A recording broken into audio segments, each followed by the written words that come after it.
ఒక స్నిపర్ 600 గజాల కంటే ఎక్కువ దూరం నుండి కాల్పులు జరిపినప్పుడు లక్ష్యానికి బుల్లెట్ను తప్పించుకోవడానికి తగినంత సమయం ఉంటుందని చెబుతారు. కానీ అది నిజమేనా? ఈ పురాణాన్ని పరీక్షించడానికి వారు మొదట ఒక బుల్లెట్ వేర్వేరు దూరాల్లో ప్రయాణించడానికి ఎంత సమయం పడుతుందో తెలుసుకోవాలి. కాబట్టి వారు ఈ ప్రయోగానికి సహాయం చేయడానికి రంగంలోని అదృశ్యశ్రేణి స్నిపర్లలో ఒకరిని తీసుకొచ్చారు. వారు ఒక ప్రత్యేకమైన ఫైల్ ట్రిగ్గర్ టైమింగ్ సెటప్ను నిర్మించారు. మజిల్ మరియు లక్ష్యం రెండింటి వద్ద ఫైల్ సెన్సార్లను ఉంచారు. బుల్లెట్ బారెల్ను వదిలి మొదటి ఫైల్ను ఛేదించినప్పుడు అది ఎలక్ట్రానిక్ టైమర్ను ప్రారంభిస్తుంది. అది లక్ష్యాన్ని తాకి రెండవ ఫైల్ను విచ్ఛిన్నం చేసినప్పుడు టైమర్ ఆగిపోతుంది. ఈ సెటప్ బుల్లెట్ యొక్క విమాన సమయాన్ని ఖచ్చితంగా నమోదు చేస్తుంది. మొదటి పరీక్షలో లక్ష్యాన్ని 200 గజాల దూరంలో ఉంచారు.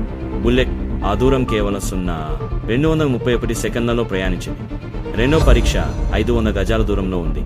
బుల్లెట్ 597 సెకండ్లు పట్టింది. చివరి పరీక్ష 200 గజాల దూరంలో నిర్వహించబడింది. ఆ తీవ్ర పరిధిలో స్పాటర్ అవసరం. స్పాటర్ యొక్క పని స్నిపర్ పరిధి, గాలి మరియు పర్యావరణ పరిస్థితులపై ఖచ్చితమైన డేటాను అందించడం. ఈ సమయంలో బుల్లెట్ పడిపోవడాన్ని భర్తీ చేయడానికి స్నిపర్ వాస్తవ లక్ష్యం కంటే 30 అడుగుల కంటే ఎక్కువ ఎత్తులో గురిపెట్టాలి. ప్రతిదీ సమలేఖనం చేయబడిన తర్వాత స్నిపర్ ఎటువంటి సందేహం లేకుండా ట్రిగ్గర్ లాగుతుంది.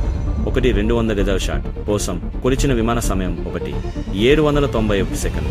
ఈ డేటా అంతటితో వారు వివిధ దూరాలలో బుల్లెట్ ప్రయాణ సమయాలను చూపించే రిఫరెన్స్ చార్ట్ను సృష్టించగలిగారు.